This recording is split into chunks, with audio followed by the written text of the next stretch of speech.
मैं जगन्नाथपुरी से आता हूं और आज मैं गर्व से यहां जय जगन्नाथ कहते हुए कहता हूं कि लोकतंत्र का जन्म जगन्नाथ धाम में ही हुआ। मैं बताऊंगा, वैज्ञानिक दृष्टिकोण से बताऊंगा क्यों हुआ। लोकतंत्र का जन्मदाता जगन्नाथ धाम है। जगन्नाथ मंदिर ने कलिंग के समय लोकतंत्र स्थापित किया। कलिंग अंग बंग कलिंग कहा जाता है। कलिंग के नरेश, कलिंग के राजा, कलिंग के सब कुछ भगवान जगन्नाथ है। वो तो जगत के नाथ हैं, वो तो ब्रह्मांड के नाथ हैं। मगर कलिंग में हम मानते हैं कि हमारे सर्वे सर्वा नारायण स्वयं हैं, जगन्नाथ है। वो रत्न सिंहासन पर बैठते हैं। रत्न सिंहासन से कलिंग का आसन वो संभालते हैं। उनका प्रतिनिधि वहां के गजपति महाराज होते हैं।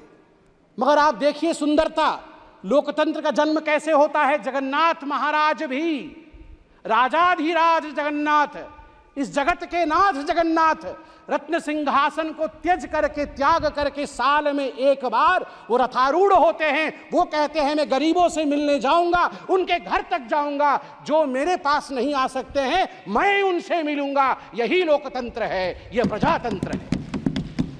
और जब रत्न सिंहासन त्यज करके जगन्नाथ रथारूढ़ होते हैं, रथ पर आते हैं, तो गजपति महाराज, उड़ीसा के जो महाराज हैं, वो अपने हाथ में झाड़ू लेकर खुद जगन्नाथ के आगे झाड़ू चलाते हैं। उस दिन वो सफाई कर्मचारी बन जाते हैं और गर्व के साथ मैं उत्कल पुत्र उड़ीसा का निवासी कह सकता हूं। इसी कारण से उड़ीसा में जाति प्रथा नहीं है, क्योंकि हमारे राजा को झाड़ू पकड़ना पड़ता है। जगन्नाथ के सामने लोकतंत्र चलती है और लोकतंत्र की जगन्नाथ की भूमि में राजा भी झाड़ू मारने के लिए बाध्य है। उसे छेरा पोहरा कहते हैं। 7 तारीख को रथ यात्रा है, आप देखेंगे राजा स्वयं झाड़ू मार रहे होंगे और तभी जगन्नाथ आगे बढ़ेंगे। यह लोकतंत्र की महिमा है। जब तक सनातन है तब तक लोकतंत्र रहेगा भारतवर्ष में।